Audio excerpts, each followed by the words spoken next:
Bom, bom dia a todas, bom dia a todos. Mais uma vez, cá estamos para trabalhar hoje um tema um pouquinho diferente, mas antes, os nossos avisos paroquiais.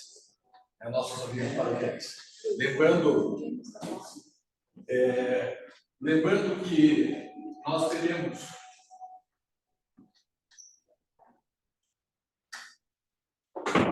prazo de mais algumas semanas, tanto para os 80 anos da ONU, eu espero que haja algumas publicações aqui, e também para o evento em Foz do Iguaçu, além da ABDI, claro.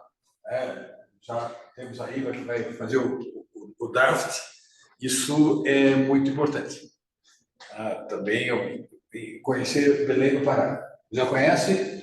Ainda vai ser uma bela aventura. O mercado deles é um mercado bem interessante.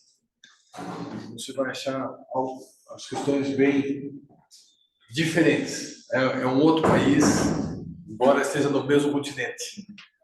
Esteja no mesmo continente e na mesma área do exercício de soberania. E nós, agora também, nesse mês, nós vamos inaugurar, por força da necessidade, até então vocês tinham as apresentações alternas, passava uma semana sim, uma semana não. Agora será um concentrar, no mês de maio, um concentrar de apresentações. Então, teremos todos os sábados até o final de maio. Eu montei a estrutura. O pessoal que está assistindo, está aparecendo essa estrutura, os poligômeros? Tá sim, professor. Tá sim, professor. Excelente. Então, na questão da apresentação, eu monto o que eu imaginei, a estrutura que imaginei, para que possamos desenvolver esse raciocínio. Isso aqui é uma questão de integração. Claro, começar com uma contextualização histórica, ocupação do território, delimitação das fronteiras, as tentativas do projeto de integração na América Latina, o ABC, a LAUC, a LAD, o Sul, o ISTA. Daí falamos sobre os modais e depois fazemos o fechamento. Mas é um percurso gigantesco. Cada um desses temas caberia certamente uma tese, nem uma dissertação, uma tese, porque é gigantesco. E, por favor, professor.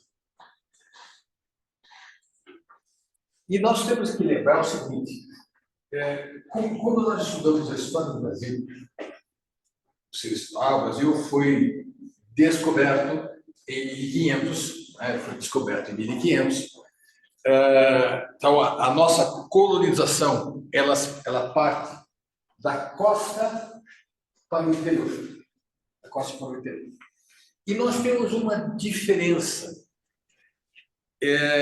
importante, que talvez só exista algo similar na Austrália e na Nova Zelândia, mas mesmo lá há uma diferença considerável em que a formação da Austrália e da Nova Zelândia não existe uma data de independência. Elas são estados formados por concessão de direitos de soberania. Lá não existe um rompimento, nunca houve um rompimento, uma quebra com a metrópole. Tanto é que o chefe de Estado, tanto da Austrália quanto da Nova Zelândia, continua sendo o rei da Inglaterra. É um ato importante, isso é uma diferença importante. Lá não houve um rompimento com a metrópole. E no resto do planeta, nós vamos ter o predomínio de populações autóctones. Na América Latina, com exceção do Equador, do Peru, parte da Colômbia e da Bolívia, aqui, o predomínio da população autóctone, ela não vigorou. Nós vamos ter aí os aimarás, vamos ter populações indígenas consideráveis, mas no restante do continente sul-americano isso não acontece. Então, nós somos constituídos, em sua maioria, por migrantes europeus, alguns asiáticos, alguns africanos, que formou o nosso território. Então, é uma diferença substancial, é um dado importante. Outro dado importante é como se dá esta construção. Essa construção, a América Latina, ela vai ser, óbvio, colonizada pelos portugueses e pelos espanhóis, e o efeito que isto vai provocar no processo de independência no século XIX, no início do século XIX, ela vai ser de grande importância. Nós vamos ser os primeiros estados, à exceção dos Estados Unidos e do Haiti, a romper os laços com o continente americano, com o continente europeu. Mas isso não significou que nós estivéssemos prontos exatamente para o processo de independência. O modelo português e o modelo espanhol, eles não são exatamente um modelo de construção de Estado. Não são modelos de construção de Estado. Eles têm muito mais a ligação com a coroa, é um meio de lealdade com a coroa do que qualquer outro aspecto que nós devemos considerar. Portugal e Espanha estão ligados, o povo está ligado muito mais à coroa. Não há uma noção, não há uma ideia de nação. Diferente do modelo, mesmo o modelo francês, mas principalmente o modelo inglês, que você vai criar uma sociedade de baixo para cima. Você vai se mobilizar de baixo para cima, vai criar uma consciência. Aqui não. Aqui quem que vai ser a classe média? Vai ser o funcionário público. Vai ser o funcionário público, ele vai ter, e isso vai ter uma importância muito grande na formação e na consciência da criação do Estado. Esse é um dado importante. Ademais, como diz o Alain Wauquiez, nós somos o extremo ocidente. Nós estamos isolados por dois oceanos. O que liga ao continente norte é o Istmo do Panamá. É uma coisa pequena. Nós estamos isolados, somos o lugar mais isolado do planeta. Então, isso vai criar algumas dificuldades adicionais. Uma floresta muito violenta, com doenças desconhecidas, são doenças desconhecidas, e que, de repente, a febre amarela, por exemplo, ainda hoje acarreta uma quantidade enorme de óbitos. É impressionante, em pleno século XXI, mas imagine no passado. Então, aqui há muitos problemas, assomados ainda pelo fato de Portugal, na época do descobrimento do Brasil, ter uma população de cerca de 400 mil pessoas. Então, é um estado de pouca população. Isso é um problema impressionante. E o mais impressionante é que o Portugal é o primeiro império tamarino da história. Por isso que a colonização enfrentou todas as dificuldades. Então, ela vai pela costa do Oceano Atlântico para o interior. Então, nesse mapa, aqui conta desde a entrada de Bandeira, captura de índios, então, os principais portos portugueses. E como é que nós alcançamos o tamanho que temos hoje, em razão desse somatório, que foram guerras, que foram tratados. Dentro dos tipos de tratados, nós tivemos acordos, tivemos modos de vende, tivemos compromisso. Essas questões aqui foram de compromisso.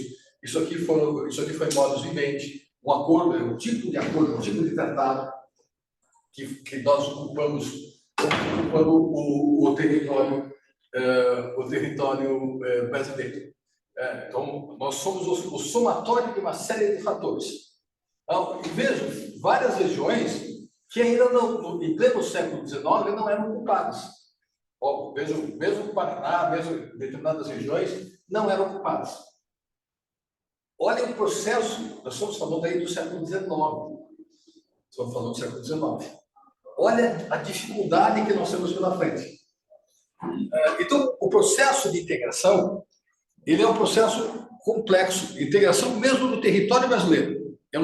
Quiçá falarmos dos nossos vizinhos. Aqui a turma toda sabe qual é a capital do Peru, ou qual a capital do Equador, ou qual a capital da Bolívia. Mas boa parte dos alunos não sabe. Nós estamos de costas para os nossos vizinhos. Historicamente, estamos de costas. O Jacques Lambret, na sua obra Os Dois Brasis, ele coloca que o Brasil está de costas, com exceção nós vamos ver que a questão geográfica, ela vai ser, a questão do relevo vai ser muito determinante da ocupação territorial brasileira e da América Latina em si. Nós vamos ver que, com exceção da região do Prata, nós estamos de costas para a América, tá? Para a América do Sul. Então, nós temos um processo complexo. Nessa construção, seja do Brasil e seja da união, do processo de integração com a América Latina. Nem da América Latina, com a América do Sul. Processo de integração é um processo lento, difícil, complexo, porque nós tínhamos que vencer antes as nossas deficiências. Claro que as repercussões dos conflitos com Portugal e Espanha reverberaram aqui. Nós vamos temos o Tratado de Tordesilhas, temos depois o Tratado de Madrid, mas ninguém conta para a gente, e o professor Marcos sabe bem, os conflitos que estão atrás do Tratado de Madrid de 1750. Nós tivemos a União Ibérica de 1580 a 1640, e de 1740 até 1750, os conflitos entre Portugal e Espanha foram constantes.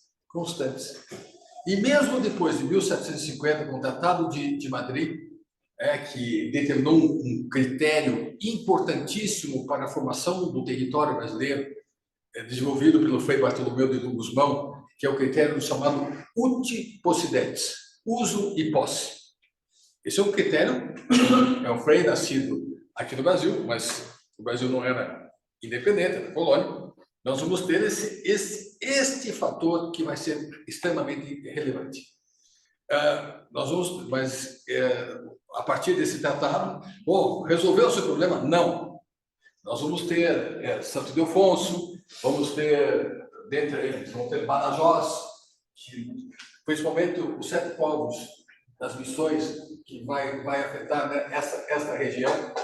Então, nós vamos ter uma série de tratados que acontecem na Europa e vão repercutir aqui no continente americano. Tá bom. Adquirimos a independência, mas o processo de independência foi diferente entre a América Portuguesa e a América Espanhola. Quem vai nos governar é o filho do rei de Portugal. E que, pouca gente sabe, mas na condição do reconhecimento por parte de Portugal da independência do Brasil em 1825, haviam disposições que determinavam a questão da sucessão da coroa portuguesa. E que Dom Pedro I, ele era o sucessor natural de Dom João VI na coroa de Portugal. Ele vai indicar sua filha, daí não deu certo, o irmão dá um golpe, e nós vamos ter questões curiosíssimas na formação territorial brasileiro. Mas o fato de ser o filho do rei de Portugal fez com que o território brasileiro mantivesse-se íntegro. Os movimentos foram, de certa maneira, sufocados. O que não aconteceu com a América Espanhola. A América Espanhola, a estrutura é um pouco diferente. Nós já trabalhamos nisso alguns anos atrás, na formação territorial, aqui apresentando no NEAD, a formação territorial das colônias espanholas, aqui na América do Sul. E ela em razão dos cabildos, dos vice-reinados, eles acabaram sendo preponderantes. A questão, a força da política local acabou sendo preponderante na formação dos estados de língua espanhola na América do Sul. Isso é um fator interessante. E viam com estranheza, já que eles tinham rompido com a coroa da Espanha, muito mais com certo desagrado, porque quando Napoleão Bonaparte invadiu a Espanha, eles escolheram ser fiéis à coroa espanhola, ao rei anterior, ao rei deposto. E quando esse rei deposto volta ao poder, em vez de dar o reconhecimento a eles bem-vinda, dar o reconhecimento a eles pelo esforço de terem sido fiéis, não, quis que as cortes voltassem à situação anterior. Isso causou uma série de dissabores, Pois os estados proclamaram suas repúblicas, os estados da América Espanhola proclamaram suas repúblicas, e nós ficamos na condição de império. Havia uma desconfiança muito grande, de lado a lado. Então, o maior processo de integração ela vai se dar na Guerra do Paraguai, quando nós vamos ter as forças de Corrientes e Entre Rios, juntamente com o Uruguai, unindo-se às forças imperiais brasileiras para combater o governante do Paraguai. E aí fala, mas daí a ocupação do Paraguai. Pois é, a ocupação do Paraguai foi brutal. Nós esquecemos isso. Quase toda a população masculina paraguaia morreu. E isso vai ter também consequências para algumas coisas que acontecem só no Paraguai em razão disso. Mas não é o objeto da nossa análise agora. Pois é, avance mais um pouco. O próximo desafio é, dentro ainda do Brasil, a ideia de uma integração econômica. Então, e vocês podem observar que essa integração econômica ela continua se dando do litoral para o interior, com algumas frentes interessantíssimas. Porque as famílias eram muito grandes no Rio Grande do Sul, principalmente os descendentes de italianos, tinham muitos filhos, e havia pouca terra disponível. O papel do Rio Grande do Sul vai ser muito importante. Ele vai migrar para o Paraná, para o Paraguai, Mato Grosso, sul do Pará, Rondônia, Amazonas. Então, vai ser um fator importante da interiorização dentro de uma produção agrícola, econômica, do Rio Grande do Sul. Ele vai ser um fator muito importante. Tanto é que hoje o Rio Grande do Sul tem população menor que o Paraná, mas as famílias eram muito numerosas aqui. Outro fator vai ser a questão da desertificação. Não, só eu tive com Rondônia, né, porque meu pai morou lá 2 anos, né, e é muito interessante a quantidade de gaúchos que a gente encontra no interior de Rondônia, que foram para lá na década de 80 fazer suas fazendolas, e hoje em dia são, principalmente lá no Mato Grosso, né, cidades riquíssimas, com um bando de filho e neto de gaúcho. E com os CTGs, o Centro de Tradição Gaúcha. Não, o Centro de Tradição Gaúcha é muito forte. Aliás, no interior do Paraná é muito forte. Você vai aqui no Sudoeste, a maior parte da população ou torce para o Grêmio ou para o Internacional. Em vez de torcer Tigres do Paraná, nada, vai ser bem internacional. E outro fator importante também vai ser a seca do Nordeste, que vai servir de motivo importante na formação territorial brasileira, de migração para o norte.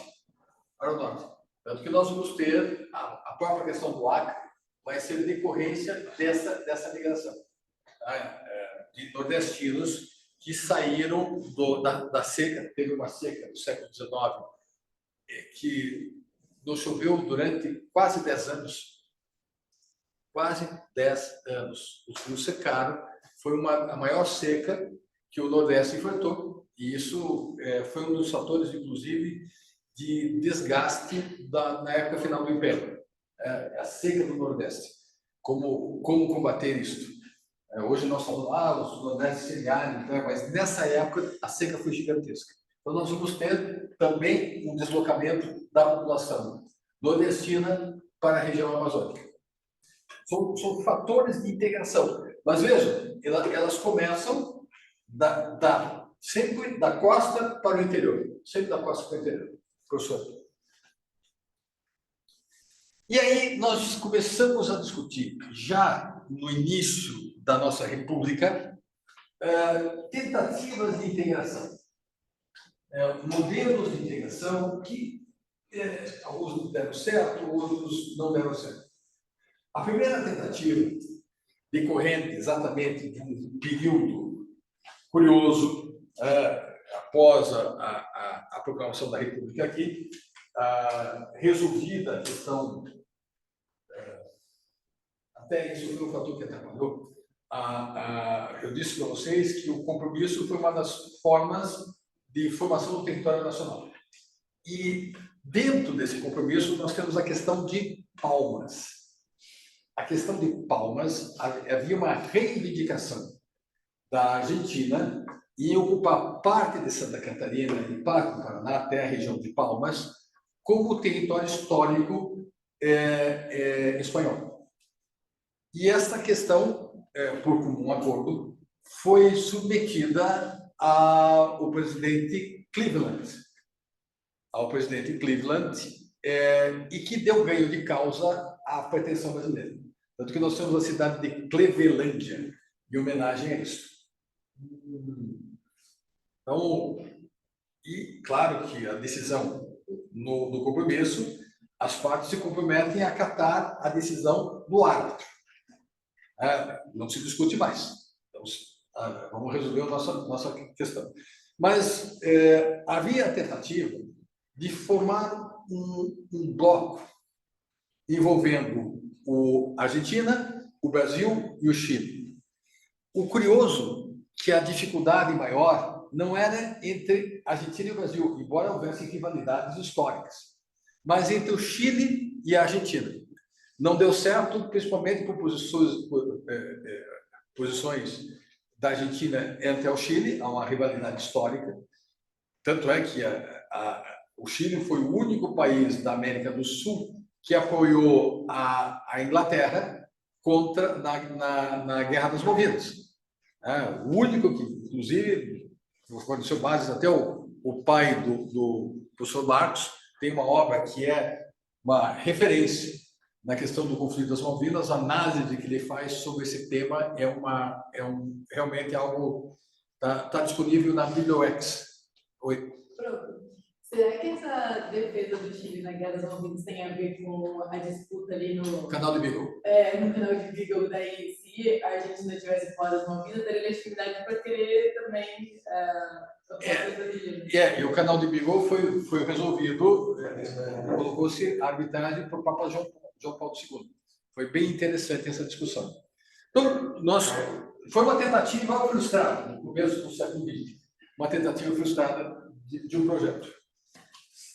Aí nós passam-se os anos, cada um tem sua própria história, suas próprias dificuldades. Nós estamos nos olhando apenas aqui no nosso próprio país. E dentro desse contexto, nós vamos ter as duas grandes guerras. E como solução desses grandes conflitos, essa é uma matéria que eu costumo trabalhar com o pessoal de Direito Internacional Econômico. Nós vamos ter uma experiência europeia importante. A Europa, ela perde a relevância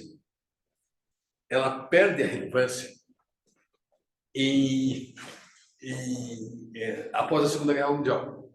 Ela durante 200 anos dominou o mundo, mas a partir da Segunda Guerra Mundial, quem vai ser as potências emergentes? Estados Unidos e a União Soviética.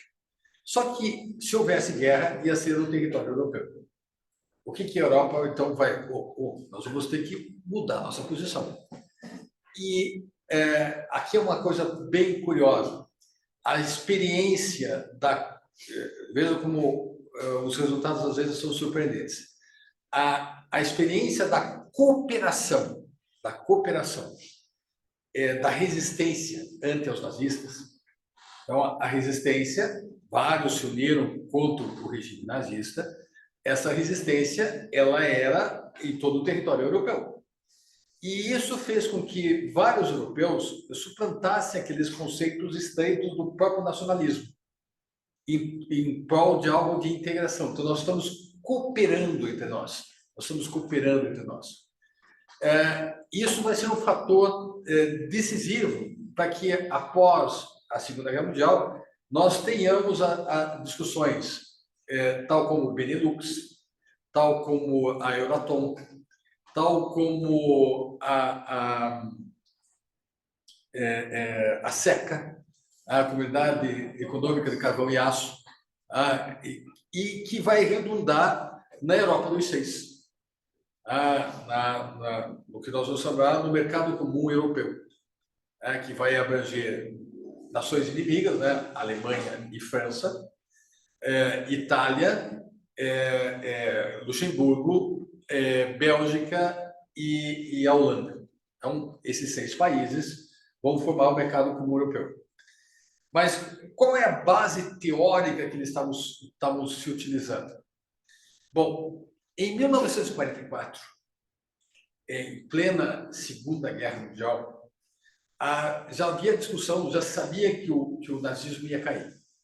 Então, havia discussão de como é que ia ficar o mundo depois disso, para evitar os problemas do pós-Segunda Guerra, para que não tivesse uma terceira guerra. Então, a questão econômica, que é um dos fatores primordiais no que tange aos conflitos, ela passou a ser o tema da vez. Então, em Bretton Woods, nas nações livres, que lutavam contra os nazistas, se reuniram e decidiram alguns aspectos que são importantes. Eles decidiram que, na questão de políticas macroeconômicas, decidiram pela criação de não chega a ser um banco, mas uma estrutura muito mais semelhante a uma cooperativa, que é o Fundo Monetário Internacional. Criaram, na questão ligada às políticas de infraestrutura, criaram o Banco Mundial. E, na questão ligada ao comércio internacional, eles criaram a Organização Internacional do Comércio, que não vingou por questões políticas internas americanas, que agora não nos interessam, mas redundou na criação do chamado GATT 47. O GATT 47. Este GATT 47 foi o primeiro instrumento multilateral que vai trabalhar na questão ligada ao comércio internacional. E este GATT 47, ele vai, analisado depois por Bela Malassa, ele vai ser desdobrado em vários, no surgimento de vários blocos econômicos. Vão surgir blocos econômicos em relação a isso. São 2 princípios. O princípio da nação mais favorecida, que vai ser a questão principal, e outro princípio não nos interessa agora, mas o princípio do tratamento nacional.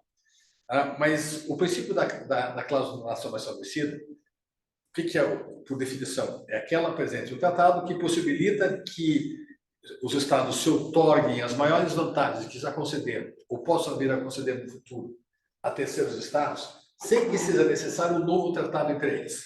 Então, qual que é a maior vantagem que o Estado pode outorgar a outro Estado? A não cobrança do imposto de importação. Então, como se colocou essa situação aí dentro desse tratado, porque o objetivo do GATT 47 é a não cobrança do imposto de importação. Só que se colocar isso de maneira automática, vai quebrar todo mundo. Então, vamos fazer o seguinte, vamos colocar apenas por regiões. Então, o princípio da exceção, a cláusula da relação do comércio favorecido. Vamos aplicar primeiro a determinadas regiões, vamos criar blocos econômicos. E aí surgem os blocos econômicos. Claro que eu estou falando de uma maneira muito rápida, porque não é ele é uma das questões que nós vamos trabalhar mais adiante. Eu não consigo abarcar tudo o que acontece, mas vamos, nas linhas mestras, vamos desenvolvendo.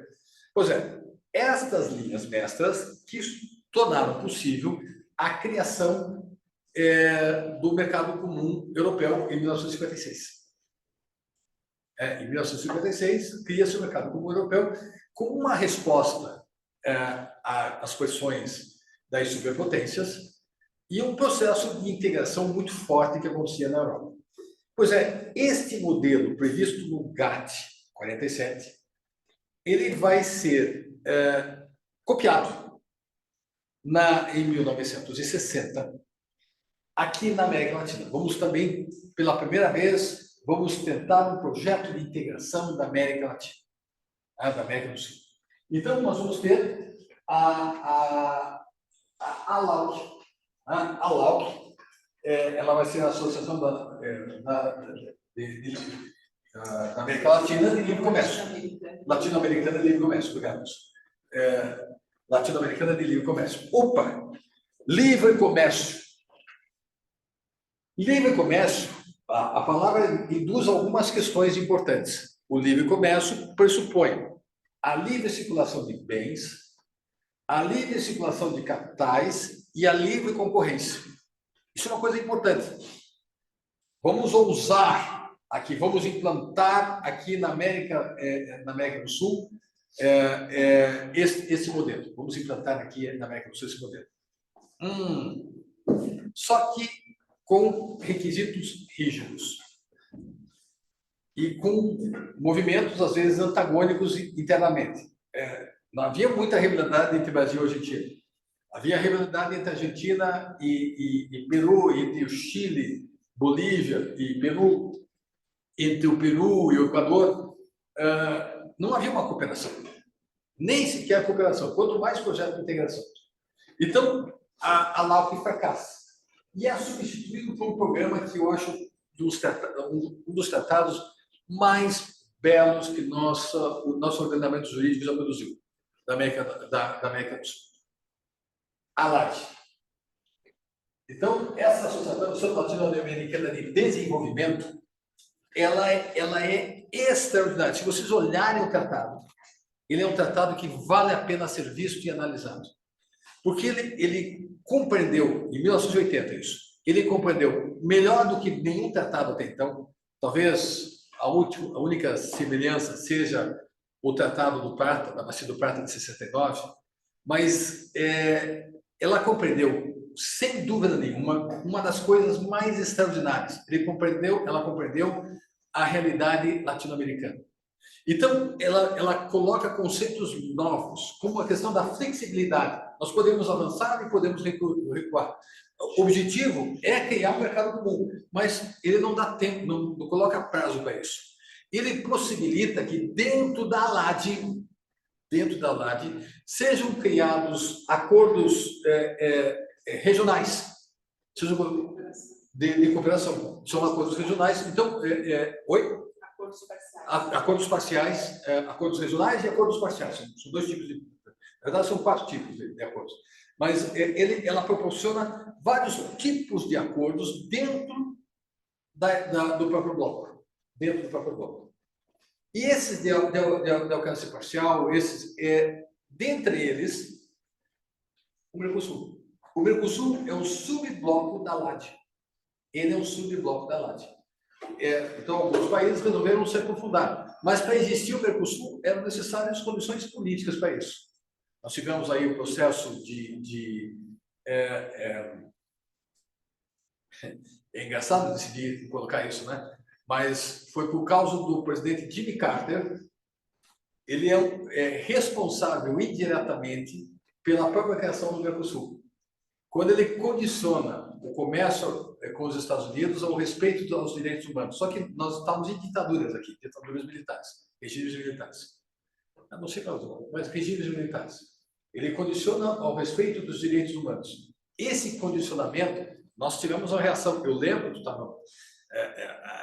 a nossa reação foi violenta. O governo Ernesto Geisel foi uma reação violenta. Nós rompemos o tratado que tínhamos com os americanos de compra de armas recondicionadas, armas velhas e modernizadas, e criamos o Parque Bélico Nacional. Foi um ufanismo. Nós aí nos aproximamos do terceiro mundo, cometemos até alguns erros por causa disso, mas nos aproximamos do terceiro mundo, dos países que estavam se tornando independentes na África.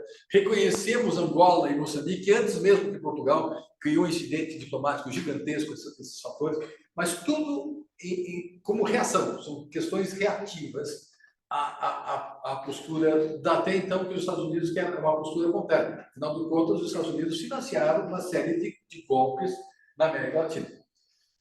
Mas, por causa disso, começa a questão dos direitos humanos.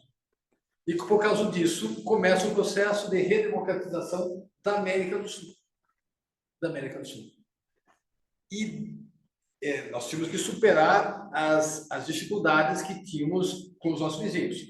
A cooperação do Brasil com a Argentina na Guerra das Malvinas, embora oficialmente neutro, nós fornecemos tucanos para a Argentina. Nós demos apoio logístico para a Argentina. Foi uma coisa muito interessante. Sim, foi uma escolha. Forçou com que os argentinos nos olhassem também com os outros olhos. Isso fez com que superássemos diferenças históricas, que culminaram com acordos relativos à energia nuclear na década de 80, no final da década de 80, 88, 89, em Foz do Iguaçu. E a criação... 86, obrigado, Lúcio. 86.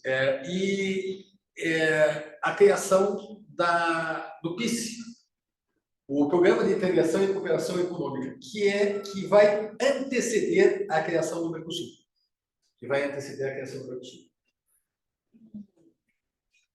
Criamos o Mercosul. O Mercosul, criado em 91, ele tinha uma intenção simples, é um tratado econômico. O professor Eduardo é uma das maiores autoridades da América nesse contexto. O Tratado do Mercosul é um tratado econômico. Ele é um tratado econômico que versa sobre assuntos econômicos, mas ele também é econômico na quantidade de artigos. Então, ele é bem específico, lacônico, até um tratado lacônico, e que propunha questões... Quer dizer, um tratado lacônico? As palavras são secas, diretas e sem muitas firulas. Né? Nesse contexto. Pois é. E aí, o que acontece? É claro, quando você estabelece regras, sempre que você estabelece regras rígidas para alguma coisa, sem combinar com os russos, sem combinar com os russos, você apenas coloca no papel, olha, o Mercosul vai ser, de 1991 a 1994, uma área de livre comércio. De 1994 até 2000, uma união aduaneira. E a partir de 2000, um mercado comum. Vamos conquistar o mundo. Pois é, vai ser uma... Opa! E o resto? Tá certo, está no papel. E aí, a nossa parte, o que tem que ser feito? Não foi.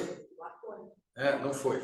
Ele colocou essa situação e não deu muito certo. Opa! Então, por isso que nós vamos fazer o relançamento do Mercosul. Aí começa a questão do Mercosul social. Por quê? Porque nós tivemos crises no mundo e que o Brasil não ficou... Brasil, Argentina, Paraguai, não ficaram isentos disso. tivemos a questão da crise da tequila, a crise da Rússia, a crise do Brasil. O Brasil, de repente, toma uma decisão de desvalorização da sua moeda sem consultar os vizinhos. Quebramos os vizinhos. Nós quebramos os vizinhos. Então, foi uma situação bastante dramática. Bastante dramática. Mas, então, mas não está dando certo. Então, vamos criar o Mercosul Social. Começa a avançar o Mercosul Social em razão de uma crise econômica. Legal. E nesse avanço, há uma proposta usada. No governo Fernando Henrique Cardoso, reunindo os 12 governantes da América do Sul, a proposta, professor, avança um pouquinho, a proposta do IRSA. É uma proposta usada, porque, embora não tenha dado todo o resultado que se quer, mas foi pela primeira vez. Faltou você. Mas o FOSEM vai ser uma questão que nós vamos trabalhar mais adiante. Tanto o FOSEM e o FONPLATA, nós vamos trabalhar um pouquinho mais adiante. Mas estamos falando do processo de integração, não de aplicação do financiamento. Mas dentro do IRSA, então, o IRSA, Iniciativa para a Integração da Infraestrutura Regional Sul-Americana. Dentro desse projeto, havia, qual que é a ideia genial que trata disso? Nós temos que fazer estrada, certo? Temos que fazer portos, temos que modernizar. O Brasil, para entrar no Mercosul, e decorrência da experiência do Mercosul, ele vai criar uma série de legislações próprias. Nós vamos ter, primeiro, a lei da desburocratização, a lei das licitações, lei de concessões, lei de proteção ao consumidor. Nós vamos criar uma série de questões baseadas em decorrência das nossas necessidades no Mercosul. Lei de modernização dos portos, lei dos transportes aquaviários, só para citar algumas.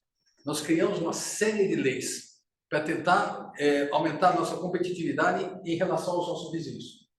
Uma série de leis. E dentro desse contexto, já no governo de Fernando Henrique Cardoso, no ano 2000, há essa ideia de, olha, nós temos que construir estradas, tá bom. Então, por que nós não podemos harmonizar essas questões? Nós podemos harmonizar essas questões com os nossos vizinhos. Nós não temos mais conflitos diretos com os nossos vizinhos. Vamos tentar harmonizar. Então, nesta ideia de harmonização, surgiu o objetivo de trabalhar esse contexto em 10 grandes eixos. 10 grandes eixos. Então, eixo andino, eixo andino do sul, eixo rodovia Paraguai-Paraná, eixo Capricórnio, eixo do Amazonas, eixo do escudo das Guianas, eixo sul, eixo Índio-Oceânico Central, eixo Mercosul-Chile, eixo Peru, Brasil e Bolívia. Então, nós estamos indo além da questão do Mercosul. Vamos tentar suplantar as nossas dificuldades históricas. Professor, mais um. Então, aqui estão os eixos. O que vai ser feito para a implementação, para possibilitar, pela primeira vez, efetivamente, na ideia de um processo de integração sul-americana. Então, esses eixos eles vão ter importâncias notáveis. Mas não deu muito certo, professor. Nós tivemos alguns senões. É claro que tivemos muitos senões. Mas qual que é a vantagem que teve atrás disso? A vantagem que teve atrás disso é que eles foram sempre incluídos nos PACs, aqui no Brasil. Sempre. Desde de 2000 até 2020, estamos sempre dentro do programa isso, então, estava sempre dentro do programa. Vamos trabalhar com essa ideia do processo de integração. Avance mais um, professor. Mas é claro, lá atrás que eu falei, lembra o nosso problema? Veja a topografia da América do Sul. Nós temos aqui, uma região montanhosa, mas é uma formação antiga, na parte relativa à costa brasileira. Aí temos uma grande planície e temos os Andes. onde é que está a capital? Aqui você vai encontrar Santiago, você vai encontrar Lima, um pouquinho mais para o interior, Quito. Então, elas estão, olha a posição, olha a cordilheira que chega até 6.900 metros de altura. A Concagua tem 6.900 metros de altura. Então, há um problema enorme. Então, o lado de lá e o lado de cá não se fala. Nós temos, além de uma floresta, essa planície aqui é uma floresta. Era chamado pelos militares de como, você lembra? Calha Norte? Não. Não, Calha Norte é outra coisa, esse é o projeto. Como é que era chamado? Inferno Verde. Inferno Verde. É Inferno Verde. Isso aqui era o Inferno Verde. Inferno Verde. Então, aqui a história é impressionante. Você encontra de tudo nessa área aqui. Não tem, são árvores de mais de 30 metros. Você não consegue nem se localizar onde eu estou perdido. Né? Eu estou perdido. Pois é. Então, aqui é uma dificuldade gigantesca e aqui tem uma cadeia de montanhas que, cadê o vizinho? Olha como é que nós temos, o que nós temos de superar. Processo de integração. Na Europa acontece isso? Bom, nós temos ali os Alpes, mas os Alpes não pega todo o continente. Nós temos os Apeninos, temos os Pirineus, temos os Urais. Pois é, mas os Urais servem separam a Europa da Ásia. Temos ali os Cárpatos, mais ao sul, que é a continuação dos Montes Urais, que separa ali temos os Balcãs, né? Então, são montanhas que não são tão altas, são mais antigas e que não acarretam tanto. Nós vamos ter, ao lado disso, grandes passagens, né? Veja, por que a Polônia foi tantas vezes invadida? Porque é uma planície, é um convite para invadir. Então, esse é um dos aspectos que devem ser considerados. Professor, é interessante, né, que quem se perde na Amazônia geralmente é encontrado subnutrido, porque não consegue comer, e frequentemente desidratado, embora esteja na Amazônia. Então a gente imagina assim, uma pessoa está dentro da floresta, ela vai achar comida e água. Né? Geralmente, porque ela sua mais do que ela consegue beber, ou pega doenças que fazem com que ela tenha. Né? Então, a pessoa é encontrada subnutrida e desidratada na Amazônia. Pois é. Então, você veja que questões. Olha a questão formidável que nós temos aqui, que os europeus não têm. Os europeus não têm. Que boa parte da Ásia não vai ter. A África tem alguns problemas, mas aí são outras questões. Bom, então, como é que nós vamos superar essas dificuldades, professor? Em 2023, quando o Brasil estava na presidência rotativa do Mercosul, há uma proposta também brasileira, aproveitando aquela ideia lá atrás do IRSA, aproveitando aquela ideia do IRSA. Então, na cúpula do Mercosul, com a reunião de cúpula social, questão social, Conselho do Mercado Comum e Cúpula do Líderes, de 4 a 7 de dezembro de 2023, sob a presidência contemporânea brasileira, o Brasil, então, apresenta uma nova iniciativa de integração com a América do Sul, baseado agora não mais em 10, mas em 5 eixos de rota de integração. Rota das Guianas, rota multimodal Manta-Manaus, rotas Upadante-Rodon, rota de Capricórnio, rota Porto Alegre, Coquimbo, e qual que é a ideia? Ela tem o papel, e passa a ser uma questão necessária. Só fazer um parênteses. Durante séculos, o principal oceano era o Oceano Atlântico, pelo domínio europeu.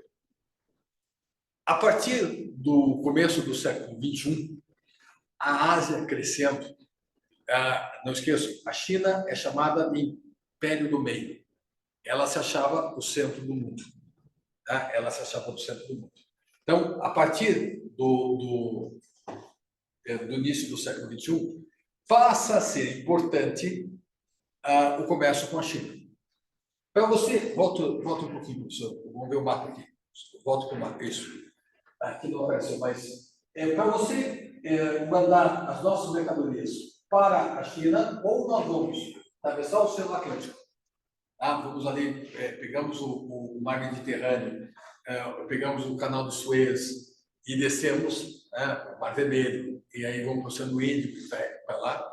Ou pegamos o perigoso Cabo das Tormentas, Cabo da Boa Esperança, no sul da África, na África do Sul, ou pegamos o Canal de Beagle, o Canal de Magalhães, ou o perigosíssimo, o mais perigoso canal do mundo, que é o canal o Estreito de Drake, né?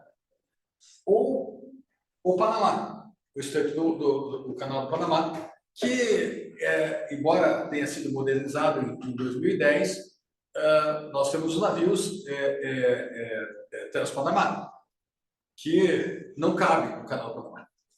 Não cabe. Simplesmente não cabe. E o Canal do Panamá tem um problema. Tem um problema? Mais um problema? Pois é, seca. O problema das reclusas está com uma seca terrível naquela região. Então, isso é um problema. Então, como é que nós vamos conseguir mandar as nossas mercadorias que estão concentradas? Claro, temos o Mato Grosso do Sul aqui, mas estão concentradas, principalmente na costa do Oceano Atlântico, para os chineses.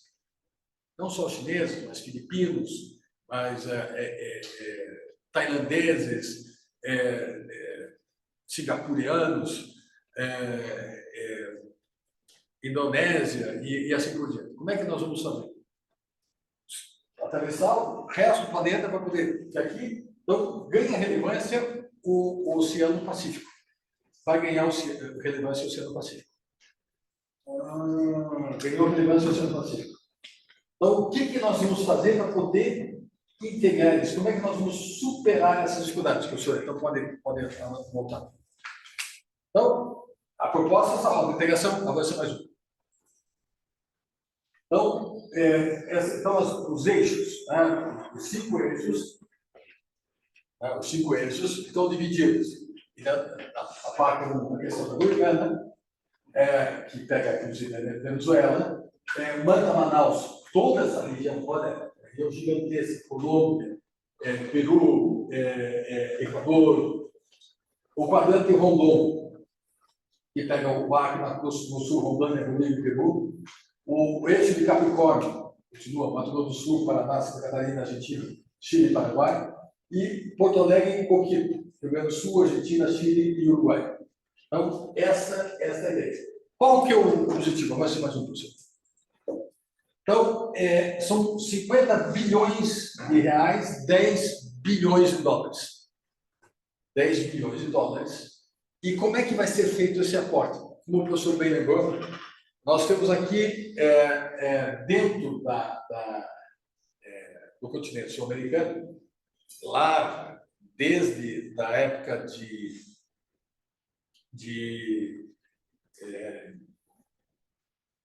quando foi criada a LAGE, nós vamos ter bancos que foram criados aqui no continente sul-americano.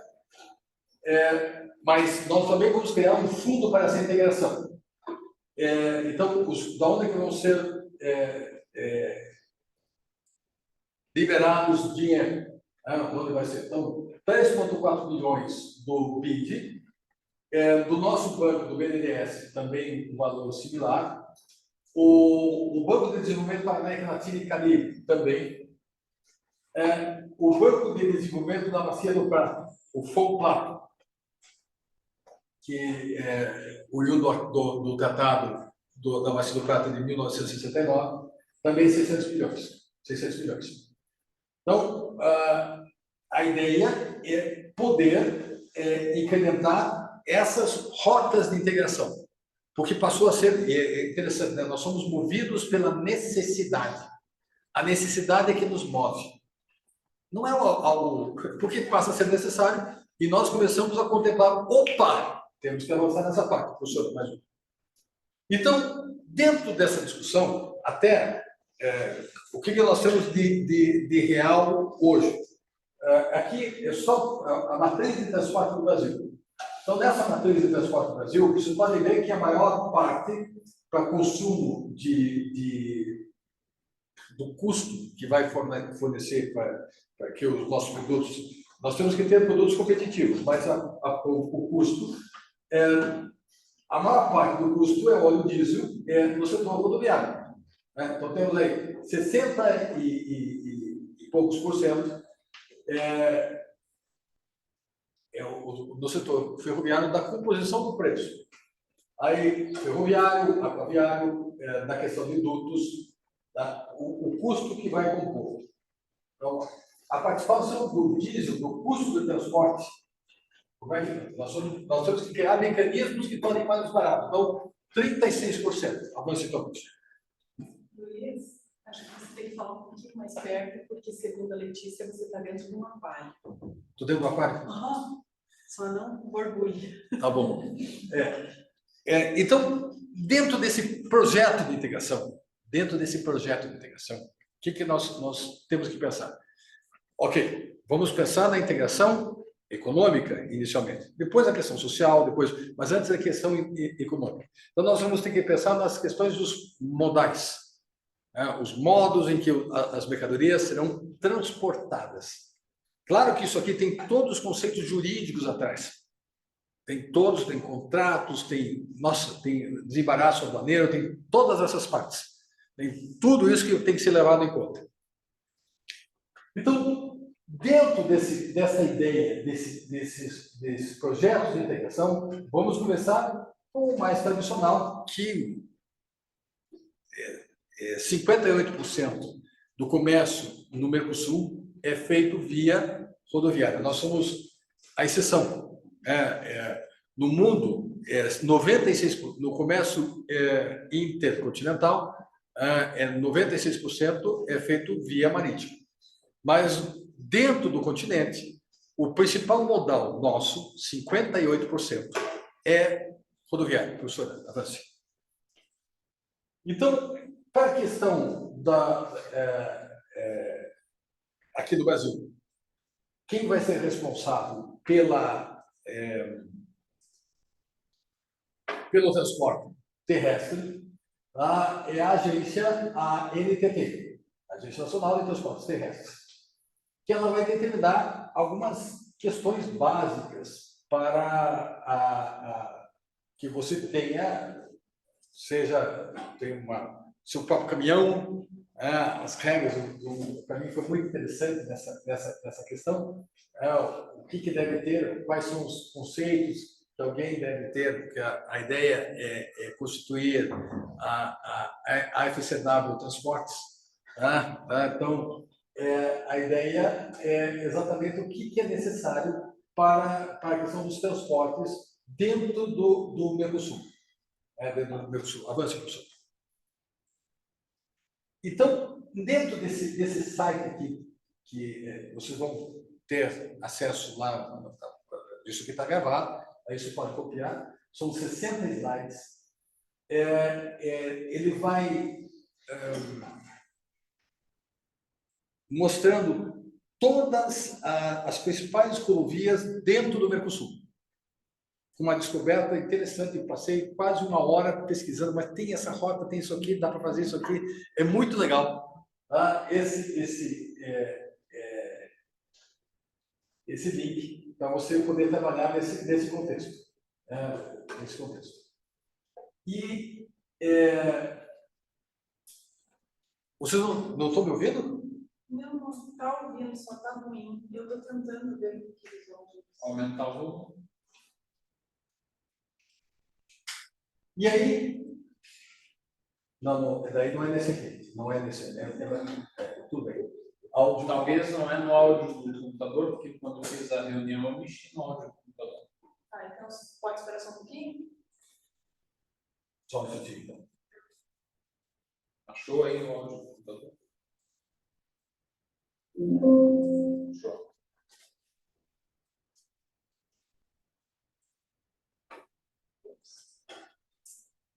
Bom, então, nesse link, vocês vão encontrar algumas coisas interessantíssimas. que vale a pena para alguns estudos mais avançados por parte de vocês, caso queiram. Não, mas avançar no qual sentido, professor? Do trabalho de vocês não imaginam como isso é útil. Não fazem ideia como isso é útil. Então, as principais rotas terrestres, as rodovias que integram o Mercosul, os países do Mercosul. Claro, ainda não, como foi em 2023, ainda estava sem a Bolívia. Estava sem a Bolívia, ainda não fazia parte do Mercosul. Mas as rotas, vocês podem ver que a questão do Sul, nós temos até relativamente poucas rotas, podíamos ter mais. As rotas básicas são rotas asfaltadas aí. São rotas asfaltadas. Avance, professor. Outra questão importante, aqui já em termos de América do Sul. Claro, vocês não vão ver que ficou muito escuro, mas todas essas, isso aqui são rotas, são rodovias. São rodovias. Podem ver que a região amazônica tem uma quantidade enorme de rodovias. Né? Olha que coisa impressionante. Então, só as rodovias aqui contam todas. Estradas de terra, estradas asfaltadas. Esse é o processo de integração. Espera só um pouquinho, tá? Tá bom. Esperamos. O código aberto. Tá? Então, nós temos, dentro do nosso continente, veja a dificuldade. Como é que nós vamos falar da Europa? A Europa está integrada. Aquelas rodovias magníficas, toda a Europa. Aqui nós temos algumas dificuldades que eles não têm. Foi a questão ambiental, né? De aprovação, porque as rodovias pedem a teoria de incentivo uma democracia. Isso ainda, nós temos ainda mais esse problema, a questão da conscientização. Podíamos fazer como os dinamarqueses ou os suecos, né? Fazer estradas por cima, para permitir a rota dos animaizinhos por baixo, nós fazemos por cima, podíamos fazer isso, mas isso é custo. Mas existe nessa região, tem vários corredores ecológicos que é exatamente por isso, né? Para os animais passarem por baixo. Mas a questão é que as rodovias acabam atrapalhando e causando um dano ambiental bem mais severo. Esse é um dos nossos problemas. Nós temos como superar como desenvolver-se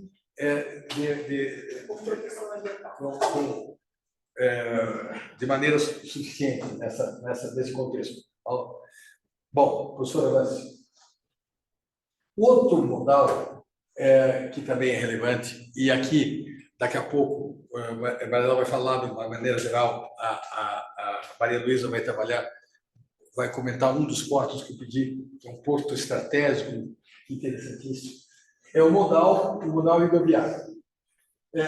Veja que curioso, né? Nós usamos chapas ou barcaças, que você vai transportar a mercadoria via rio. Professor,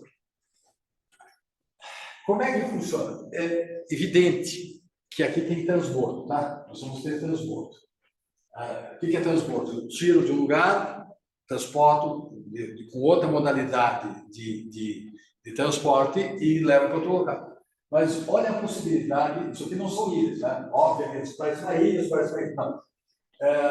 Aqui do Orinoco e Rio Negro é um fenômeno natural, tá? O Orinoco e o Rio Negro é um fenômeno natural. Mas na região amazônica e para a bacia do Rio do Prata, tem que ser feito o transbordo. Aí você tem que mudar a forma. Você muda a forma. Mas olha o potencial que nós temos aí. Transporte fluvial. Portos fluviais. Isso são portos fluviais. E nós temos aí uma vantagem interessantíssima, de tornar, claro, não dá para colocar o Danúbio, não dá para colocar o Reno, que são até rios menores, o Volga, são rios menores. O problema do Brasil é que essas vias fluviais elas não estão nos lugares mais desenvolvidos economicamente, né? Ao contrário do que acontece na Europa, né? Então, o Reno passa por uma região riquíssima, né? O Danúbio, em vários momentos, por regiões riquíssimas. E na América do Sul, curiosamente, onde é que está a população? Aqui. Pois é. Nós temos, na fronteira, Na faixa de fronteira, 3 milhões de brasileiros. 3 milhões na faixa de fronteira. Então, realmente, a área, o professor Gustavo, que fala muito sobre essa questão da fronteira, ocupação da fronteira. O professor Gustavo Guiano. Bom, então, existe a possibilidade? Existe, professor, da integração. Avance, professor. Então, quem é responsável é a ANTAC. E nós tivemos, em 2023, a questão de concessões, uma rodada aqui, elas estão meio devagar. Mas devagar por quê? Por questões políticas. Aqui é a típica questão de intervenções políticas, política local, que não deixa avançar determinados fatores.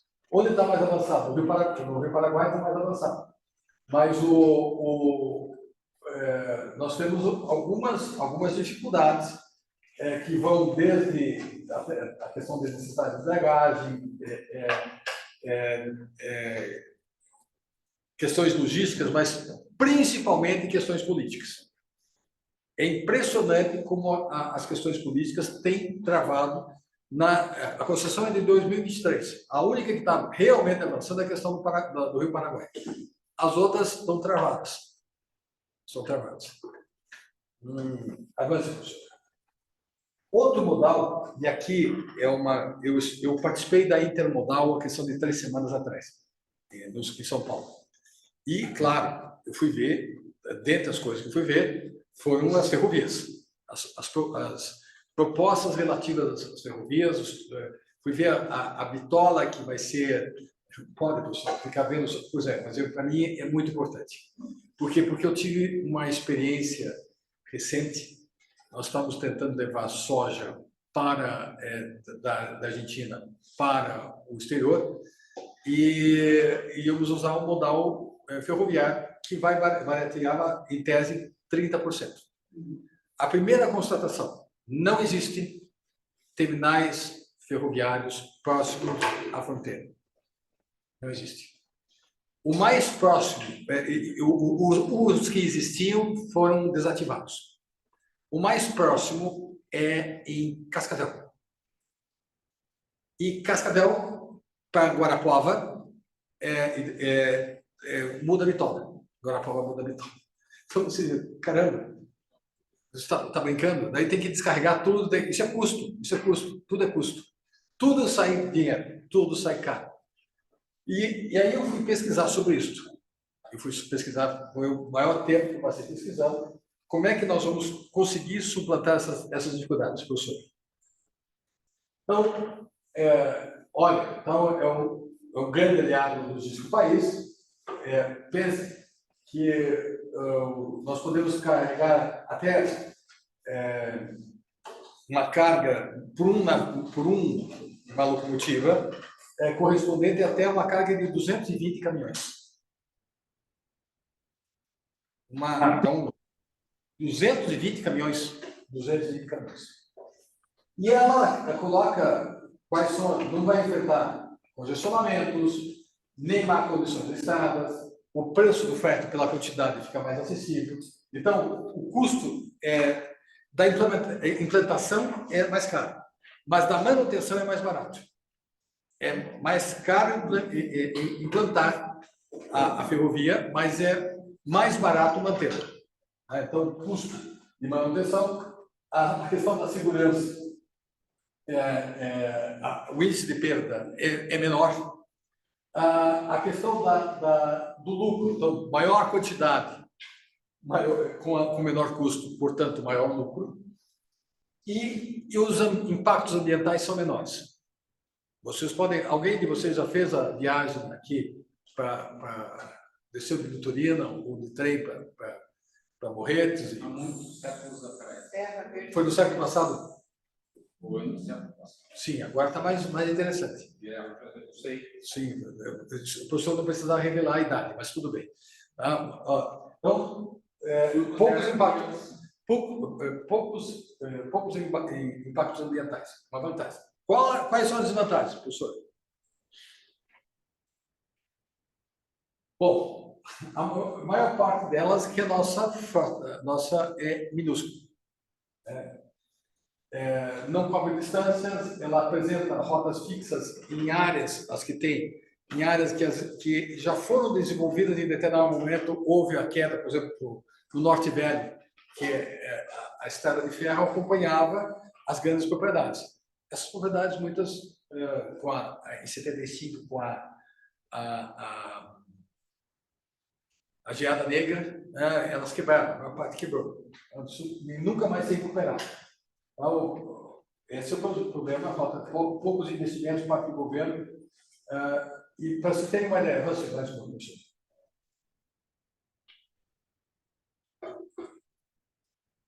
E aí eu quis saber do histórico. Em 1950, a malha brasileira possuía 36 mil quilômetros, chegando em 58 a 38 mil quilômetros. O problema é que nós temos no Brasil 8 bitolas diferentes. 8, não sabia, pensei que eram 4, mas eram 8 bitolas diferentes. Caramba! Então, isso foi um problema e elas têm sido desativadas, os terminais têm sido desativados.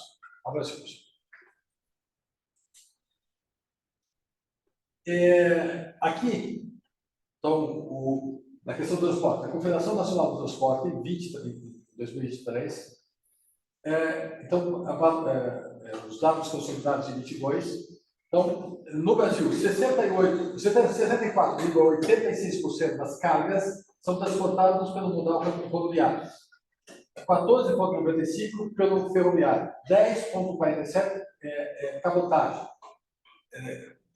Cabotagem aqui é de porto a porto, pequena cabotagem, uma distância de até 50 milhas da costa e ao longo da costa de até 400 milhas.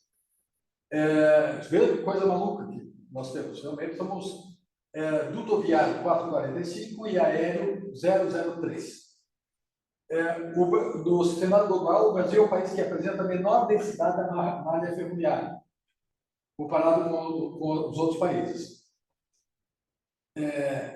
Então, nós temos, isso aqui ficou para cá, mas está errado. Isso aqui, nos Estados Unidos, nós temos 293 mil quilômetros de ferrovias. 293 mil quilômetros de ferrovias. Isso aqui está para cá. Na China, 124. No Canadá, 77. Na Austrália, 36. No Brasil, tem mais coisas sendo desativadas. 29 mil. A Rússia, 87. Então, nós temos um problema. Podem ver que nós temos um problema. Professor, avance. Bom, chegamos à questão dos projetos de modais de integração marítima. Avance, professor. Aqui, nesse site, nesse link aqui, você vai encontrar todos os portos do Brasil, da América Latina. Todos, com detalhes. Com detalhes. Então, a nossa grande questão portuária, os nossos portos estão aumentando em números e investimentos, é uma das áreas que mais tem investimento no Brasil. E dentro dessa ideia de integração, nós vamos estudar agora 3 situações e uma área de destino que vocês viram até agora, que é a destino à China. Maria Luísa, por favor.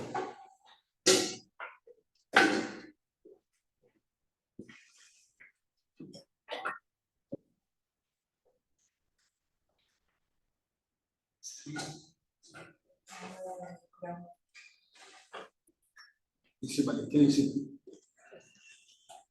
A Juliana não sabe mexer. Eu sou pior ainda. Agora eu coloco no... Não, ali, no vermelho. Não, é desligou. Falei? Falou. Pessoal, se tiverem dúvidas, perguntem. É muita informação. É um choque de informações. Eu tive que reduzir o máximo, porque era muita coisa. Eu não sei internet. Mas pode ser uma conversação. Aqui? Que fica mais claro, Tá. mas não tinha que ficar travado. Tá certo. Bom dia, gente. Eu me chamo Maria Luísa e hoje eu vou fazer um recorte sobre justamente o modal marítimo e o modal fluvial dentro do eixo de integração. Antes da gente delimitar esses portos, eu acho importante a gente contextualizar por que nós vamos falar sobre a China na questão de portos, questões portuárias. Bom, a China, desde o século XXI, como o professor Alexandre comentou, ela vem crescendo tanto economicamente quanto politicamente falando. Então, os investimentos da China, eles estavam voltados, eles foram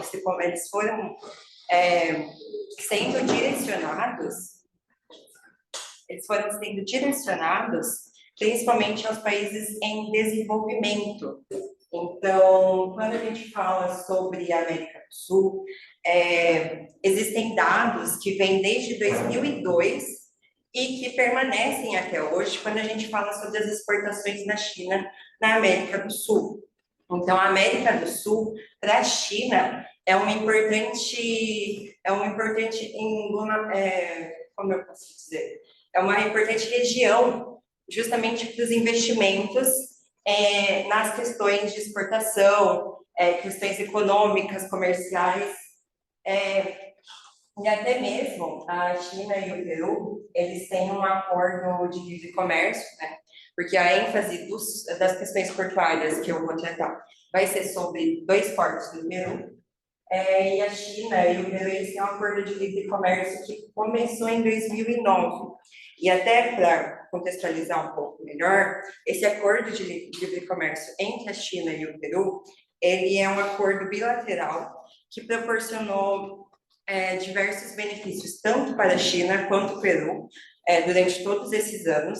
E em 2024, até houve um certo problema entre a China e o Peru, até mesmo para rever esse acordo, por ser um acordo teoricamente antigo, né? Porque 2009 já faz alguns anos, então eles precisam, no passado, mais ou menos no meio do ano, eles começaram a conversar sobre formas de remodelar esse acordo.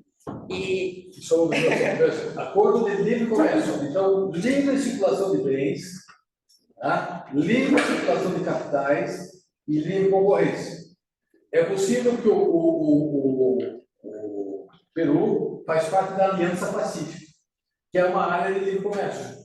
Tá? Então, ele pode fazer outros tratados com outros países. A Aliança Pacífica proporciona isso. O Mercosul, não. O Mercosul é uma união aduaneira, mesmo que perfeita. Daí não é possível. Oi. Eu queria perguntar, né, por vamos fazer esse acordo de comércio com o Peru, e tem o ex-Mercosul, o ACR Mercosul do Peru. E daí, então, a gama de comércio de conexão. É que você tem que pensar em termos de LAT. É o acordo que é feito no âmbito da LAT, não no âmbito do Mercosul. Então, são questões diferentes. Lembre-se que o Mercosul é um subbloco da LAT. Tá? Então, dentro do contexto da LAT, é possível que nós celebremos esse tipo de tratado. Esse tipo de abertura de comércio, né? Pelo Peru já é também com tarifas específicas. Mas tem que ter aquele índice de nacionalização. Tá? Não esqueça. Obrigada. bom, em geral, a China faz muitos investimentos na América do Sul voltados à infraestrutura, setores de energia, eletricidade, aspectos financeiros, setor de pesca, principalmente nessa região do Peru, até porque a gente vai falar sobre isso, além também da enorme importância da China na exportação de muitos produtos peruanos. Então, é óbvio que o Brasil também se inclui nisso, porque no ranking de investimentos da China, o Brasil está em primeiro lugar e o Peru vem logo em segundo lugar, mas o nosso foco mesmo vai ser sobre o Peru, até porque O professor pediu para fazer um recorte, e senão, se a gente ficasse falando sobre todos os portos que a China tem interesse, a gente ia ficar aqui até umas 3 horas da tarde conversando sobre isso. Isso é uma observação. Veja, por que a China interessa o Peru? Por causa das correntes frias de Humboldt. É a região mais piscosa do planeta. É a região mais piscosa. Por isso que nós vamos ter ali em Galápagos, vai ter pinguim em Galápagos, porque é uma corrente forte e ela a produção de pescado lá é fora de série, fora da margem. E assim, delimitando ainda mais esse tema, por que a gente fala sobre os investimentos da China? A China, atualmente, ela tem uma iniciativa que se chama Belt and Road, que seria como se fosse uma nova rota da seda do século XXI, obviamente uma rota da seda marítima. Então, ela teria basicamente o mesmo objetivo que aquela rota da seda, que todos nós conhecemos, mas no âmbito marítimo. Você consegue passar? E até falando um pouquinho, voltando, né, mas já passando para o próximo ponto, a China, ela tem uma política de cooperação com esses países em desenvolvimento, em especial da América do Sul. Inicialmente, o foco é justamente em investimentos de infraestrutura, na questão portuária, mas também isso, com o passar dos anos, ela aprofunda para benefícios econômicos, comerciais, entre outros aspectos. O primeiro porto que eu vou tratar hoje vai ser sobre o Porto de Iquitos, em Peru. A importância do Porto de Iquitos, ele vem de muito tempo, ele é uma importância histórica. Então, é um porto que foi descoberto pelos jesuítas e é um porto que, inicialmente, ele tinha um caráter colonial e, com o passar do tempo, ele se tornou um porto estratégico, principalmente quando a gente fala sobre o comércio da borracha. Então, ali, o Porto de Iquitos, até tem uma imagem, acho que mais recente, que depois eu vou mostrar. O Porto de Iquitos, ele conecta tanto o Equador, quanto a Colômbia, quanto o Brasil. Então, ele é um porto extremamente estratégico, que conecta vários países e que, durante esse tempo do comércio da borracha, ele era o único porto que fazia um comércio direto com a Europa. Então, ele tem uma importância extremamente histórica, e até hoje ele é muito importante, apesar de ele ser um porto pequeno. Até a gente vai mostrar o tamanho dele. Ele é um porto pequeno, mas ele tem uma importância muito grande. Ele é um porto fluvial, ele conecta com o rio Amazonas, ele também conecta com o rio Napo, no Equador, e também com outros rios. Até mesmo a cidade de Iquitos, ela é considerada uma das cidades da Amazônia peruana. Então, ela tem uma importância muito relevante, até mesmo para a gente no Brasil, porque ela faz divisa, né? Esse porto ele faz divisa com o Brasil, e ele vem de uma importância tanto econômica quanto histórica. Dentro do fator de integração. Dentro do fator de integração. Então, até para as comunidades locais, ele tem uma importância, mas ele também tem uma importância econômica. Como eu já disse, apesar de já ter passado muito tempo da época da borracha, ainda é um porto que é muito utilizado e é muito importante. E assim, sobre o investimento chinês. É claro que todos os portos, eles aplicam, né, o acordo de livre comércio entre a China e o Peru, e desde 2002 a China já exportava 979 milhões em produtos peruanos. Então, o investimento da China não é recente, vem de muito tempo.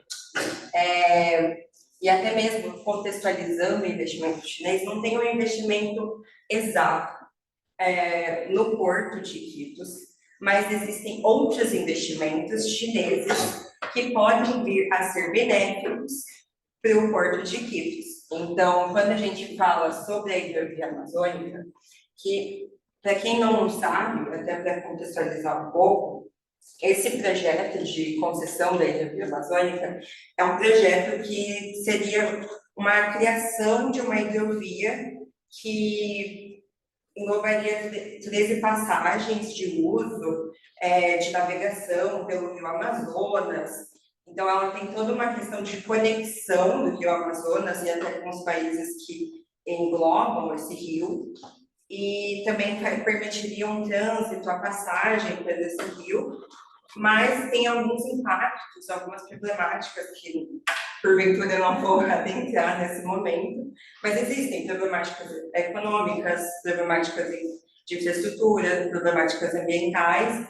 Então, não é um projeto que já houve alguma concessão. Existem iniciativas para se iniciar essa concessão, que englobam, obviamente, os rios do Peru, que, de certo modo, estão conectados com o Rio Amazonas, mas a gente não tem nenhuma concessão de fato. E até adentrando sobre o interesse da China nessa concessão, existe um interesse, obviamente, né, que essa concessão seja feita, mas ainda assim ainda assim não existe uma efetiva concessão. Então, assim, a China pode vir a se beneficiar dessa concessão, mas ainda não tem nada certo. E até mesmo trazendo um pouco o megaporto de Xangai, esse megaporto de Xangai é o maior investimento da China em questões portuárias ali na região do Peru. Eu vou adentrar nessa questão quando eu estiver falando do outro porto, que é o Porto Marítimo, o Porto de Palau. Mas esse megaporto de Xangai, ele seria uma oportunidade de investimentos portuários e principalmente uma oportunidade de investimentos no Porto de Iquitos, que, como eu disse, ele está numa região extremamente estratégica, até pela forma como ele se coloca ali geograficamente falando. Também falando sobre o canal, ele tem de 36 a 40 pés, o pier de carga tem 46 a 50 pés, e o tamanho, como eu disse, ele é um tamanho pequeno, ele é considerado pequeno. Daí aqui, a imagem que eu tinha comentado, acho que não vai dar para ver muito bem, mas aqui fica Iquitos, aqui fica o Rio Amazonas, aqui fica o Rio Nanai, se eu não me engano, e aqui fica o Rio... Você consegue ver? Qual que é? Que eu tinha esquecido. O do lado de Iquitos. Esse aqui. Itália? Esse aqui. Esse. Itália. E daí para cá fica o Brasil. Então, essa região, ela é muito estratégica quando você analisa de um ponto de vista geográfico, porque ela faz muitas conexões. Então, era mais essa imagem que eu poderia demonstrar. Ou seja, né, professor, a gente poderia dizer o seguinte, que o Peru, de certa forma, já tem a ligação dele com o Atlântico. Agora, nós é que não temos a nossa ligação com o Pacífico. Exato.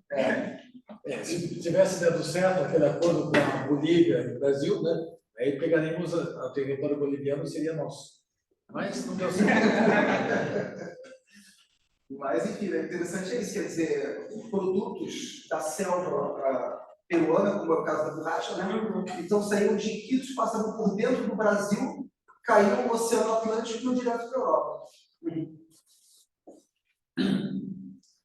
Bom, mas falando um pouco sobre o Porto de Palau, ele é um porto marítimo, ele é um porto médio, mas ele é considerado um dos maiores portos do mundo.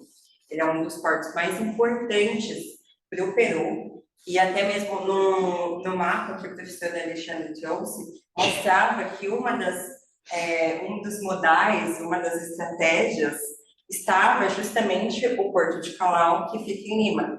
Então, ele é importante justamente porque ele está numa zona industrial de Lima, e ele também é um dos primeiros e um dos principais portos do Peru.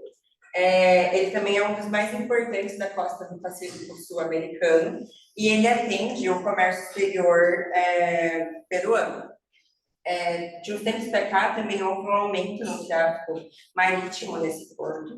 Até existe um certo congestionamento do Porto de Palau, que, graças ao projeto do Porto de Xangai, pode vir a não estar tão congestionado assim, né? Que, como eu disse, o Porto de Xangai é um projeto recente, um projeto de 2024. E é óbvio, o aumento desse tráfego marítimo, ele trouxe um interesse muito grande para a Ásia, né? Voltada principalmente ao Peru. Assim, investimentos em infraestrutura. Essa parte eu vou adentrar um pouco mais sobre o Porto de Xangai. Não é um porto que a gente trabalhou, mas foi um porto que, durante as minhas pesquisas, era algo que foi muito citado, até por ser algo muito recente, de 2024, acredito que seja em julho ou agosto, não vou lembrar certo. O Porto de Xangai, ele é o foco principal do investimento chinês, justamente pela magnitude de investimentos que vêm sendo direcionados a esse porto, justamente na geração de energia de fontes renováveis, automação de ponta, aumento de capacidade, estratégia. Todos os investimentos da China estão voltados a esse porto, justamente para aproveitar a capacidade gigantesca daquela região. Mas é óbvio que a China ainda tem um certo interesse no Porto de Palau, tendo em vista a magnitude que ele tem, tanto nacionalmente quanto internacionalmente, e a China tende a aproveitar essa capacidade do Porto de Palau justamente no desenvolvimento de uma conexão entre os dois portos. Como eles vão fazer? Não faço ideia. São perguntas para o próximo capítulo, até porque o Porto de Xangai é algo recente, mas existe um certo interesse da China em fazer uma conexão por esses dois portos por meio de uma rodovia, e que seria uma rota essencial naquele projeto da Rota da Seda Marítima. Até porque esse projeto da Rota da Seda Marítima também engloba pontos de ferrovias, até para conectar um porto ao outro. Então, isso cai justamente no interesse da China com o Porto de Palau. Até mesmo, se a gente for falar de outros investimentos desse Porto de Palau, o foco está justamente nos Emirados Árabes. Os Emirados Árabes, eles têm aposta, né, nesse porto, que é a empresa DP World. Essa empresa DP World, no ano passado, ela fez um dos maiores investimentos nesse porto. Eles aumentaram a capacidade em 80%, a capacidade do porto, né? E também fizeram um projeto de expansão que custou 400 milhões de dólares. Basicamente, esse projeto consiste em aumentar essa capacidade, que foi o que eu falei dos 80%, e também para a movimentação dos containers e até mesmo para consolidar o Porto de Palau como um dos maiores no Peru e no mundo. E até porque esse Porto de Palau, ele é a porta de entrada, eu acho que eu acabei não comentando, mas ele é a porta de entrada do comércio exterior. Então, ele tem uma dimensão muito grande, tem um investimento muito grande, mas o investimento dele é dos Emirados Árabes, não chinês, mas tem o interesse chinês. Esse projeto que o Dubai fez é um projeto que ampliou o CABES, né? E também é um projeto que eles falam que é o PIR bicentenário, né? Que seria uma forma deles consolidarem a posição de Palau como um megaporto, assim como o Porto de Xangai, competitivamente, a gente pode ver dessa forma, e também um novo padrão sustentável. Por quê? Quando a gente fala sobre esse Porto de Palau e sobre a empresa World, eles fizeram alguns investimentos sustentáveis. Então, eles foram a primeira empresa a aplicar, não é aplicar a palavra, mas estruturar lugares, pontos para recarga de caminhões elétricos. Então, é o primeiro porto do mundo que tem esse recurso. Até mesmo esse porto, ele movimenta 90% das cargas em containers, sendo 60% só no Terminal Sul, que é onde foi feito o projeto de expansão. Até mesmo, ele também, igual eu acabei de falar, ele abriga essa recarga, né, essa estação de recarga, que foi um ponto muito importante, até mesmo que chamou a atenção internacionalmente, e até mesmo da China, pelo fato de que eles foram os primeiros a colocarem um ponto de recarga para os caminhões. E até mesmo falando dos mesmos pontos sobre o tamanho, o canal tem 36 a 40 pés, o pier de carga tem de 26 a 30 pés, a maré média é de 2 pés, o arcoreoduto é de 71 a 75 pés, e o terminal de petróleo de 31 a 35 pés. Só uma observação, porque essa medida PES é uma medida, obviamente, britânica, mas você tem que pensar isso 23 centímetros e meio. Tá? 23 centímetros e meio, 2 pés, então somos 2. Tá? E até comparando com o outro, eles têm um canal que tem as mesmas medidas, mas o canal de Palau, ele é considerado um porto médio, mas com uma capacidade muito grande, tendo visto que ele é a porta de entrada para muitas exportações. A questão retroportuária, então o arredor, então você tem espaço para crescer. Tá? Por isso que isso faz diferença. Vicente, desculpa. Muito legal esse comentário sobre essa parte do investimento árabe, né? E me fez lembrar de como o investimento portuário e as relações internacionais são dinâmicas, né? Por exemplo, um dos portos que tem investimento chinês fica no Emirados Árabes Unidos e é um dos portos mais célebres hoje que a gente pode comparar a Xangai, né? Muito legal como eles estão investindo agora também na América do Sul e essa conexão de o que não existe tanta separação entre investimento árabe e chinês, é tudo conectado. É tudo conectado, e até se você for pensar, eles têm o projeto da China, ele vem como um projeto que pode vir a competir com o Porto de Calão, porque ele vem justamente como um porto que tenha uma capacidade igual, semelhante, né, ou até maior, até porque a gente não tem noção ainda por ser muito recente, e que vem descongestionar, né, o Porto de Calão. E é muito interessante essa competitividade, mas ao mesmo tempo eles são interligados porque eles têm relações. Então, esse interesse da China em criar uma conexão dos portos e até mesmo do porto proporcionar uma forma de conexão entre eles e integrar aquele plano da rota da seda marítima, é um plano que pode vir a ser possível, tendo em vista o relacionamento dos dois países, né? Até porque os dois fazem parte do BRICS, né? Exatamente. Então, pode ser algo que a gente precisa acompanhar os próximos capítulos. E quando eu comecei a entrar nessa questão, eu falei para o professor que vai ser difícil selecionar informações, porque tinha muita coisa para pesquisar. É muito interessante. Mas eu acho que o professor Alexandre tem mais algumas coisas para falar, antes da gente concluir.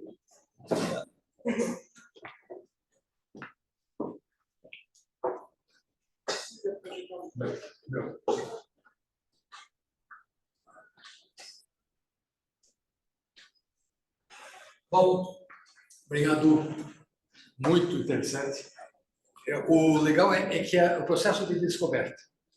Mais do que qualquer coisa, é o processo de descoberta.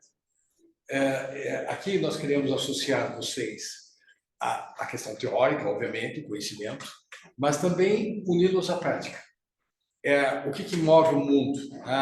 São as ideias e a economia.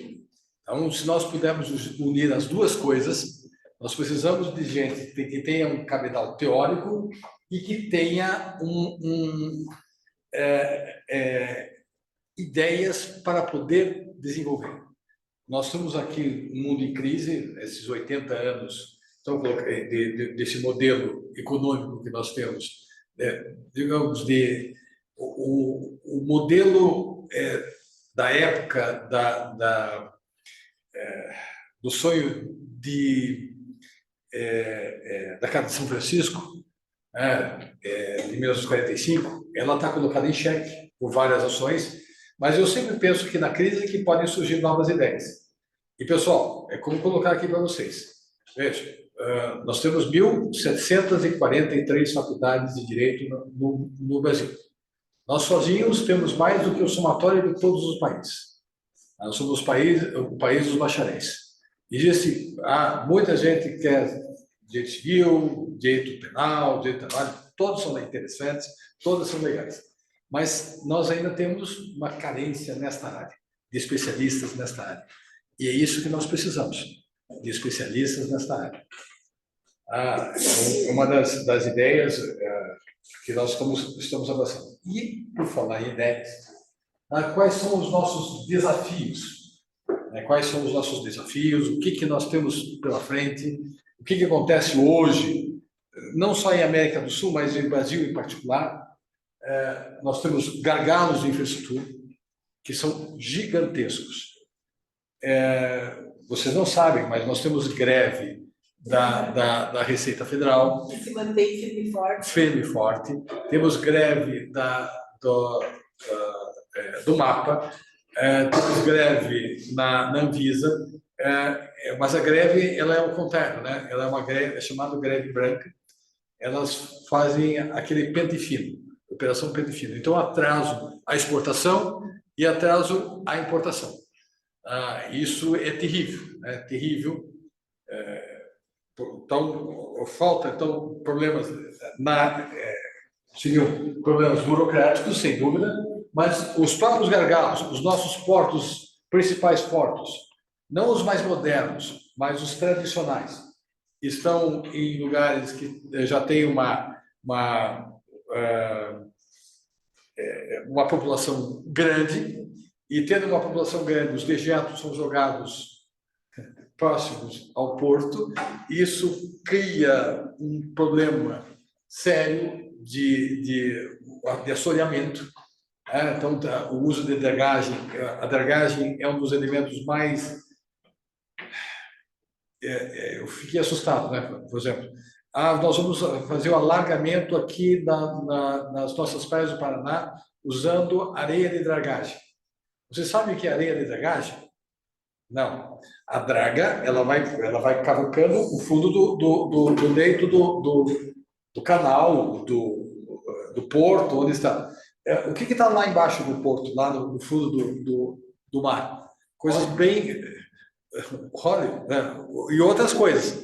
Então, Então, é muito legal. Estamos alargando as nossas praias usando areia de dragagem. Trazendo lixo do fundo para a superfície. Realmente é uma areia aqui. É muito estranho. Muito estranho. Claro.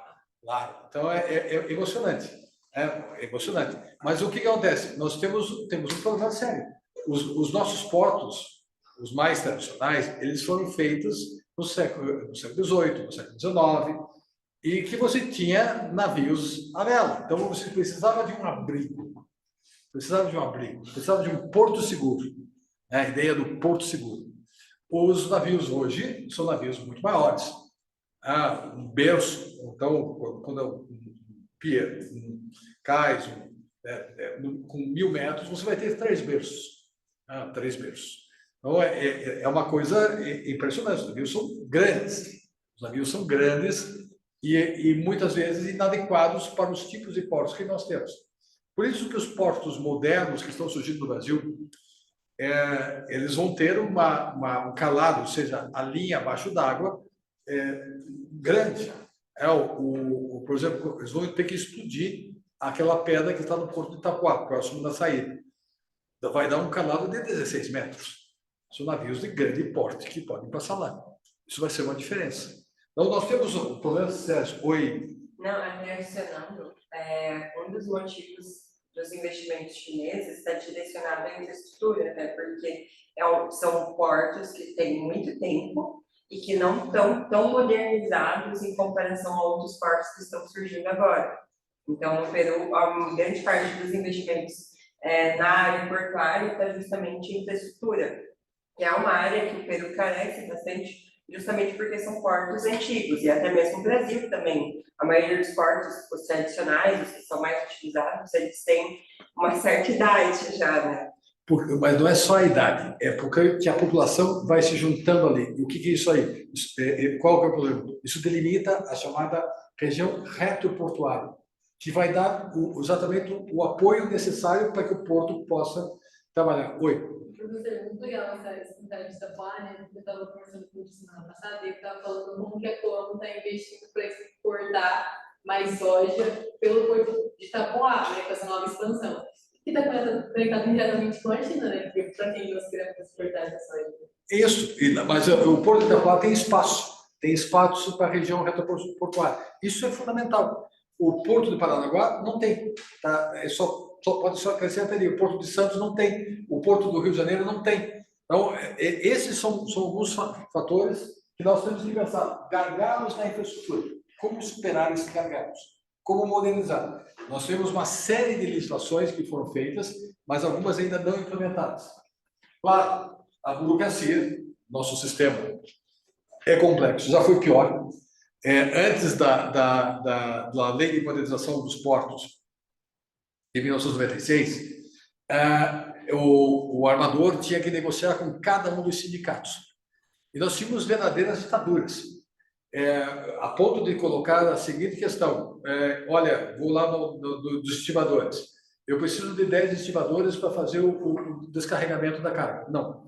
Eu vou cobrar de 20, mas vou fornecer 10. Não, mas eu não quero dessa maneira. É o que nós queremos. Então, o que foi feito de diferente? Foi criado o órgão gestor de mão de obra portuária, que centralizou as atividades.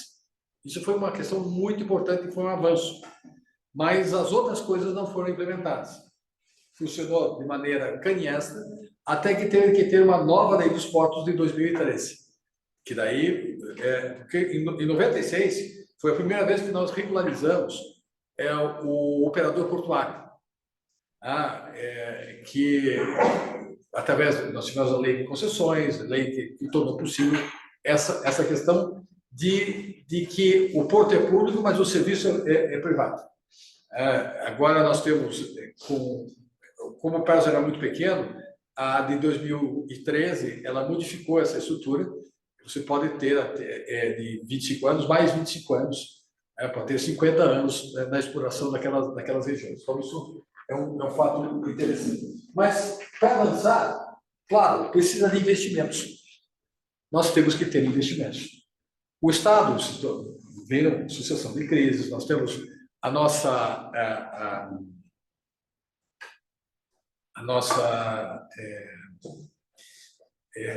o déficit primário, nós temos que ter superávit primário, legal. Nós não estamos conseguindo, então nós não temos dinheiro sobrando. O Estado não tem dinheiro sobrando. Então tem que ter a parceria público-privada. Tem que ter, então nós temos que ter mecanismos em que garanta uma eficiência. E aqui eficiência no sentido bem da análise econômica do direito, para que possa fazer essa fiscalização que seja colocado de uma maneira que dê o resultado pretendido. Claro, em 2017, nós temos um avanço na OMC, o Acordo sobre Facilitações Tarifárias, que já foi objeto aqui da apresentação nas outras aulas. Isso vai ter que ser implementado dentro do projeto de integração da América do Sul. Nós vamos ter que ter uma harmonização, pelo menos, na integração tarifária. Tem que facilitar, não tem que complicar. Tem que facilitar. Lembre-se que isso é custo. Isso é custo. Parece uma coisa estranha. Alguns de vocês estão no começo da faculdade. Parece uma coisa estranha de dizer, né? Poxa, isso é tão importante para nós o direito?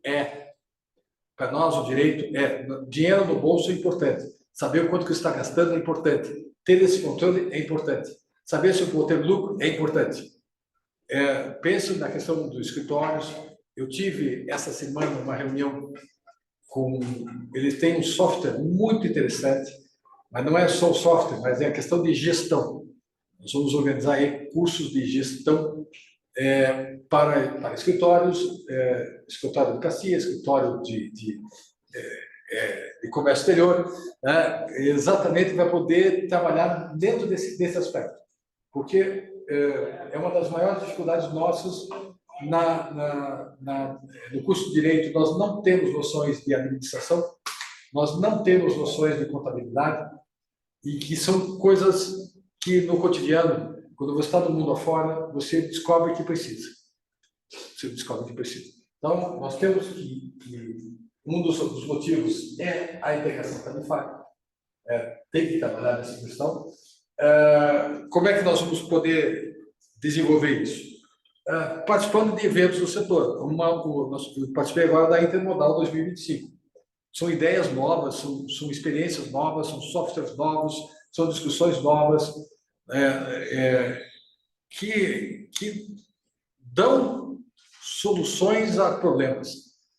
Mas nada disso funciona se nós não tivermos uma nova filosofia. Como é que nós vamos adquirir essa nova filosofia para poder trabalhar? Aqui na faculdade. Nós temos que estar atentos, né? Nós temos que ter uma formação que nos dê o cabedal necessário para mudar a mentalidade. Criar leis mais práticas, ter uma fiscalização mais rigorosa do gasto com a coisa pública, o trato com a coisa pública. Nós temos que ter um controle, não é apenas a fiscalização, mas pensar na questão da destinação do que é oferecido. A gestão pública ela é um dos grandes entraves que nós temos agora mais um escândalo, né?